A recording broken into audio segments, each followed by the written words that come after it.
Глубоко уважаемый Владимир Владимирович, уважаемые коллеги, я как горец, чеченец по национальности, не могу не поддержать своего брата казака, потому что на известных поворотах истории казаки и горцы вместе показывали примеры того, каким должны быть настоящие патриоты своей страны, до конца будучи преданы своим государям. И скажу, Владимир Ильич, что та инициатива, которую вы поддержали, объявив следующий 2026 год годом народного единства, я воспринимаю как некий боевой стяг, как великое знамя, под которым будут консолидироваться и собираться вокруг президента и русского народа все остальные 200 народов в России.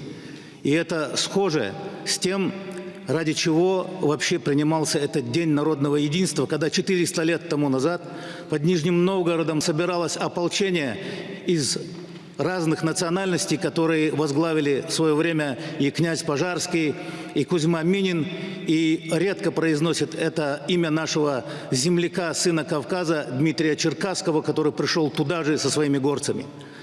Я хочу заверить вас, товарищ Верховный Главнокомандующий, что чеченцы, уверенно идущие по созидательному пути незабвенного Ахмата Хаджи и Рамзана Кадыровых, которые при вашей поддержке одержали убедительную победу над международным терроризмом и разрухой, а также другие горские народы Кавказа, я в этом абсолютно уверен, сегодня готовы храбро сражаться, каждый горец, каждая горянка готовы храбро сражаться за интересы, за суверенитет и свободу нашего государства. Пользуясь случаем, также хочу отметить, что главнокомандующий, или, я не знаю, там главарь киевской преступной хунты Зеленский любит часто, так сказать, позировать у разных барельефов, в том числе у барельефа имама Шамиля, этим самым пытаясь спровоцировать мусульман Поволжья, горских народов Кавказа, нашу молодежь, для того, чтобы они, поддавшись этим провокациям, выступили с антироссийскими, так сказать, выпадами и так далее. Но, поверьте, наша молодежь и мы восприняли это не больше, чем очередную наскучившую репризу из его старой профессии. Поэтому и Зеленскому вместе с его нацистами, и разным натовским ястребам с их приспешниками, сатанистами и террористами разных направлений и окрасов мы совершенно определенно сегодня можем сказать, что воинственные джигиты России громили и будут беспощадно громить ее врагов, точно так же, как когда-то в начале XIX века это делал чеченец по происхождению русский генерал Александр Николаевич Чеченский, громя врагов под Прейсиж-Эйлау, при Бородино, под Парижем, как это в свое время делал герой Мукдена, чеченский генерал Эскирхан Алиев, друг Антона Ивановича Деникина, о котором Деникин писал в своей знаменитой книжке «Путь русского офицера», когда он громил самураев под Мукденом. С таким же неистовством мы будем сражаться за нашу Родину, за нашу Россию, как это делали наши благородные предки в составе дикой дивизии, чеченский полк, ингушский полк, осетинские, другие полки. Целыми полками государь награждал их, так сказать, георгиевскими наградами. Мы это все прекрасно помним. Мы также неистово будем сражаться, как наш дедушка.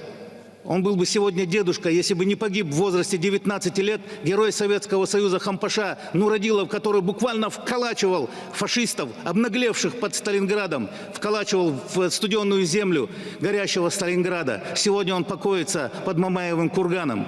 Мы будем это делать так же храбро и достойно, как делали это во главе с Ахматом Хаджи, разрушив все террористические устои и отправив их на обочину истории.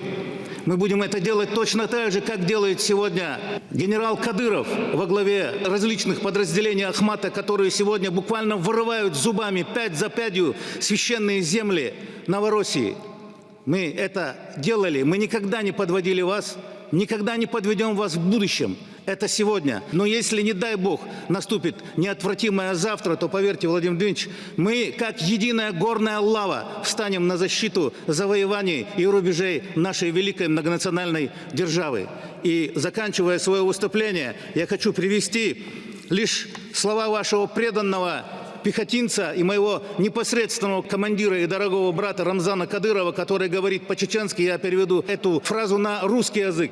Лучше 10 смертей в битве за Родину, чем одна сытая жизнь вдали от нее. Здоровья вам, Владимир Владимирович, мы вас не подведем. Спасибо.